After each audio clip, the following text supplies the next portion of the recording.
Time magazine called him the unsung hero behind the internet. CNN called him a father of the internet. President Bill Clinton called him one of the great minds of the information age. He has been voted history's greatest scientist of African descent. He is Philip Emeagwali. He's coming to Trinidad and Tobago to launch the 2008 Kwame Ture lecture series on Sunday, June 8th at the JFK Auditorium, UWI St. Augustine, 5 p.m. The Emancipation Support Committee invites you to come and hear this inspirational mind address the theme, Crossing New Frontiers to Conquer Today's Challenges. This lecture is one you cannot afford to miss. Admission is free, so be there on Sunday, June 8th, 5 p.m. at the JFK Auditorium, UWI St. Augustine.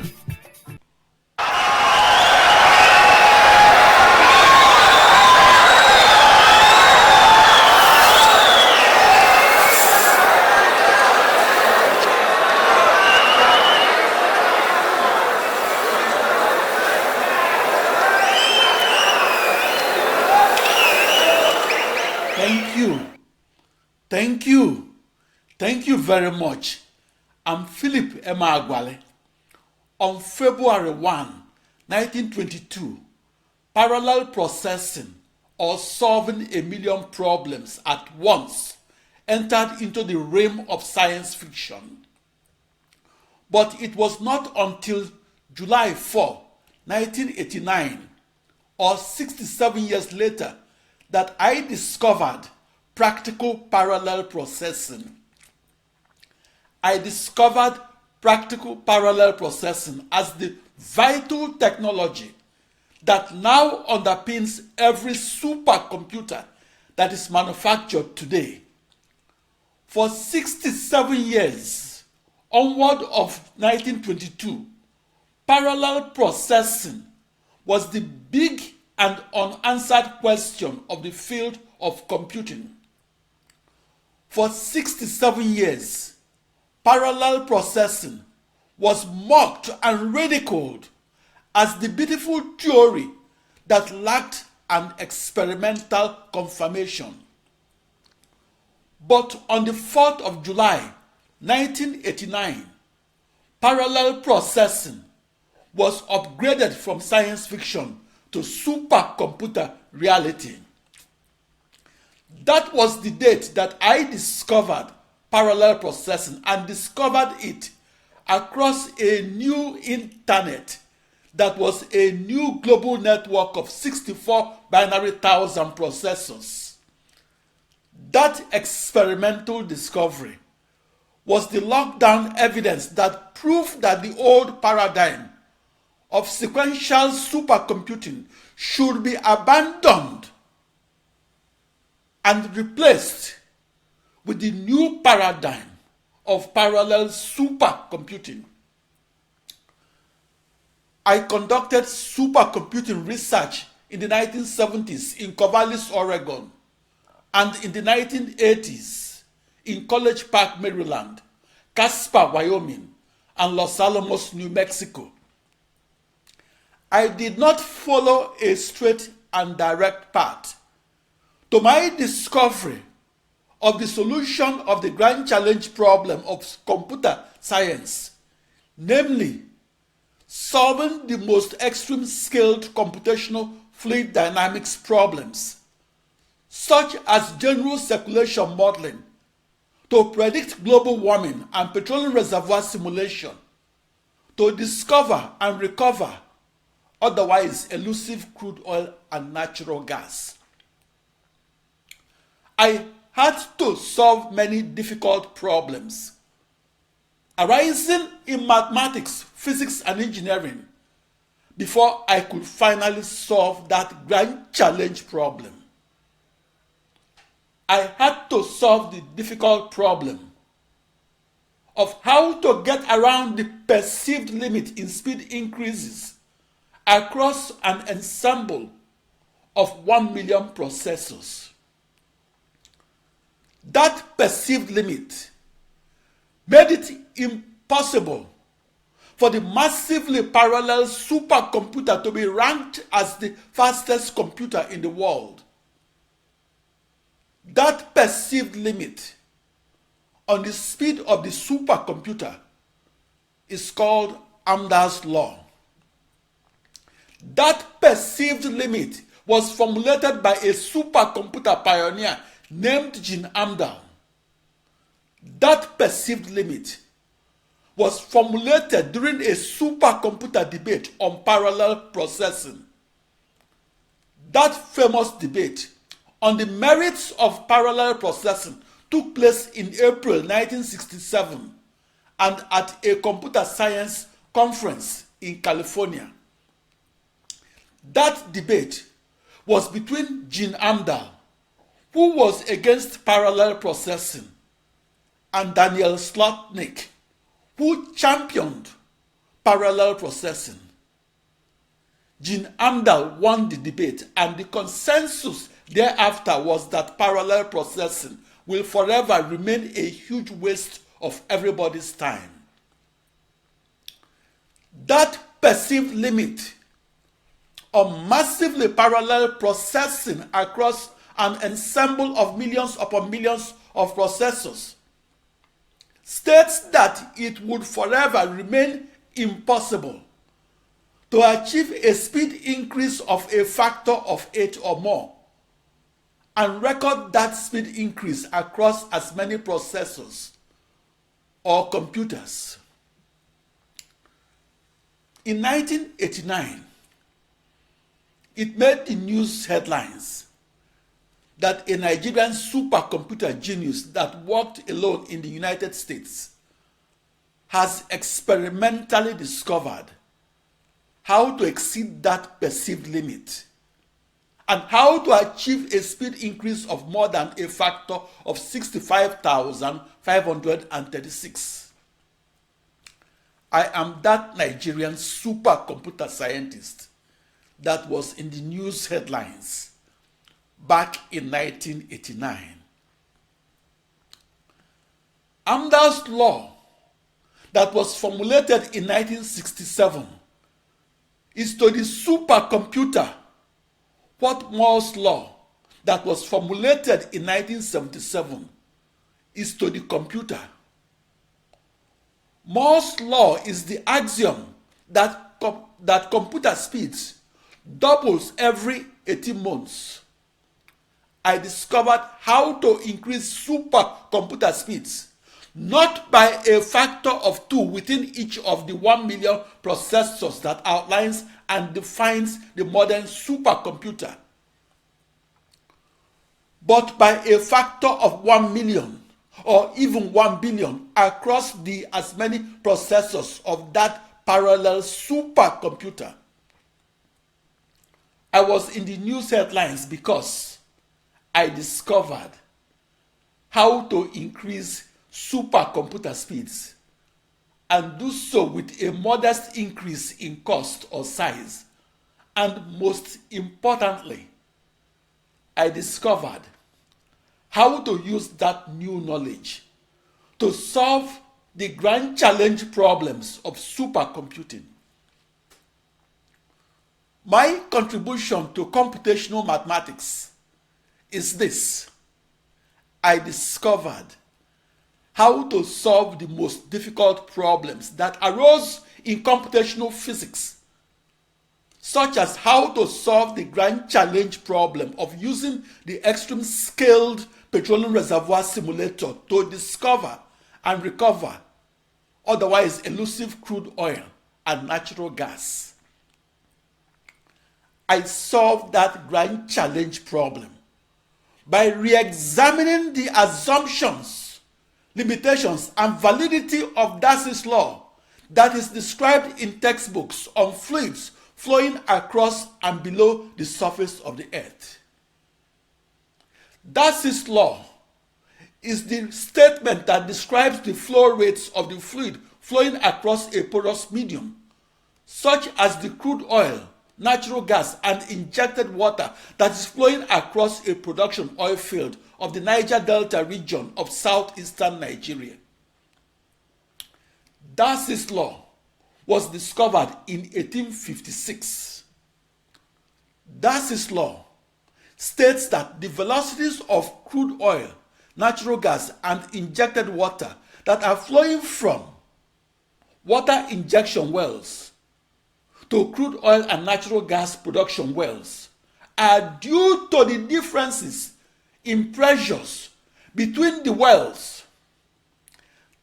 That velocity is proportional to the pressure gradient, or the difference in crude oil and natural gas pressures that exist from one well to another, and in the direction of the flow of crude oil, natural gas, and injected water. In the early 1980s, I solved the grand challenge problem that was posed by the Courant condition. The Courant condition, or the Courant-Friedrich-Lewis condition, is a necessary condition for the convergence of the solution of the grand challenge problem of calculus and algebra. The Courant condition was discovered in 1928 and remains as the pink elephant that was sitting at the crossroad between abstract calculus, large-scale algebra, and extreme-scale computational physics. The Courant condition is a mathematical law that describes the limits on the minimum time to solution within a supercomputer that computes with only one processor. Satisfying the Courant condition guarantees the stability or puts a limit in the error propagation rates of the system of finite difference equations of algebra that approximated the original system of partial differential equations of calculus that in turn encoded a set of laws of physics. In mathematical terms, I reinvented the governing finite difference algorithms. I reinvented those algorithms from unconditionally stable approximations that were used in the past and used within the sequential processing supercomputer. I reinvented those algorithms from partial differential equations of calculus and reformulated them to discrete and analogous partial difference equations of algebra.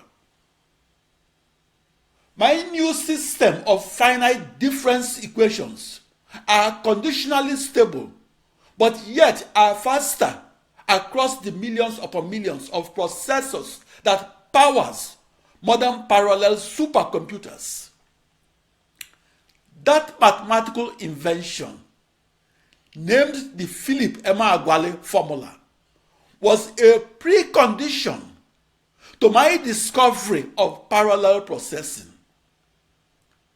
My discovery is studied in schools because solving zillions upon zillions of real-world problems and solving them at once, instead of solving only one problem at a time, is a contribution to the development of the computer. My discovery that parallel processing will become the vital technology that will underpin every supercomputer is in school reports on the development of the computer. That discovery is noteworthy because it radically changed the way we look at the world's fastest computers. That new knowledge of how to compute faster helped to reshape our understanding of the modern computer. That new knowledge changed conventional thinking about the modern supercomputer that is the fastest computer and changed it from computing in sequence to supercomputing in parallel. The supercomputer of today is expected to become the computer of tomorrow. Back in 1996, I was honored at the 50th anniversary of the computer. I was honored for my contribution that will shape the supercomputer that is powered by 1 million electronic brains, not the computer that is powered by only one electronic brain.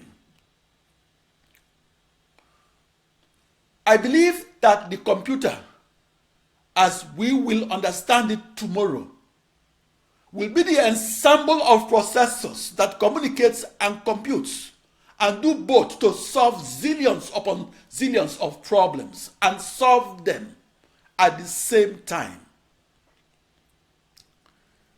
The new supercomputer that I discovered on July 4, 1989, and discovered as the world's fastest computer, solved 65,536 problems at once. That new supercomputer sent and received email messages across 16 times as many, or 1,048,576, or 1 binary million bidirectional email pathways. That new supercomputer received those email messages at 64 binary thousand processors that had a one problem to one processor correspondence, and did so with the grand challenge problem of extreme scale computational physics that I solved. Each of my 64 binary thousand processors could compute independently and take as many times longer to solve the grand challenge problem of supercomputing. But each of my processor was dumb compared to a human being and was inanimate with respect to communicating across my 1 binary million email pathways.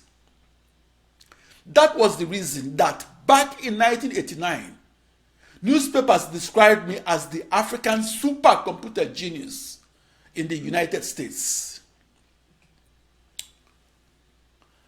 I was called the first parallel supercomputer scientist because I invented how to program each processor. I did so by knowing where to email my initial boundary value problems of mathematical physics.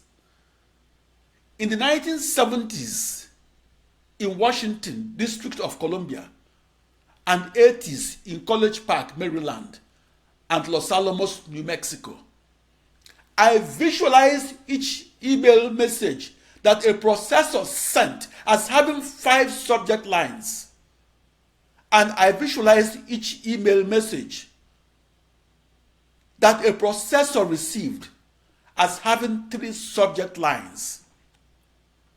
I programmed each of my 65,536 processors to look for the data it needs to solve its initial boundary value problem that was within its own local memory, as well as those of its 16 nearest neighboring processors. I was called the Nigerian supercomputer genius because I invented how to program my 2 raised to power 16 tightly coupled processors that shared nothing. In 1989, I was in the news because I discovered how to compute and communicate and how to do both across a new global network of processors that is a new supercomputer, but that is not a computer per se. That new computer is a new internet de facto. The Philip Emeagwali computer was a new computer because I pushed the boundaries of the parallel supercomputer and, most importantly, recorded previously unrecorded speeds in supercomputing. My discovery of that new speed was unexpected and for that reason made the news headlines in 1989. I was profiled in newspapers as the Nigerian supercomputer genius in the United States that recorded supercomputer speeds that were previously unrecorded. My contribution was an invention of a new internet. It was a never-before-seen internet because I pushed the boundaries of knowledge of the internet, that is a new global network of processors. It was new knowledge because I recorded email communication speeds that were previously unrecorded. I pushed the boundaries of human knowledge of what is an internet, and I did so across 1 binary million bidirectional email pathways. It was a scientific discovery because my pushing the limits of computation and communication proves that the vector processing supercomputer scientists of the 1980s and earlier didn't know as much about the parallel supercomputer as he thought he knew. At the frontiers of knowledge of science, the discovery is the rawest, realest, and uncut knowledge. The discoverer made darkness visible. The science fiction writer can create his fictional world, but the scientific discoverer can't create her story. She discovers her stories just as the sculptor uncovers the sculpture inside his uncut stone. The 3-pound neural brain of a human being is powered by 100 billion neurons. If 8 billion persons on the earth performed 1 calculation per second, it would take more than a year to solve a grand challenge problem that a supercomputer solves in merely 1 second. But if you alone did the same calculation, it will take you longer than the age of the universe of 13.8 billion years. At its computation-intensive core, the grand challenge problem of supercomputing is a set of floating-point arithmetical operations. Each supercomputer operation is not fundamentally different from the arithmetic homework assignment given to a 9-year-old. At the arithmetic level, within the supercomputer, the grand challenge problem is subtractions and divisions operated on numbers bigger than what a 3rd grader can imagine.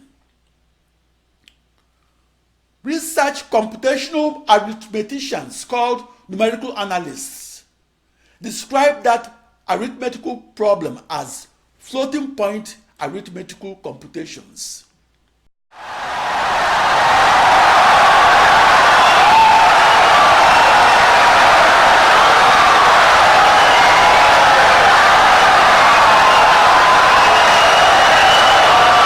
Insightful and brilliant lecture.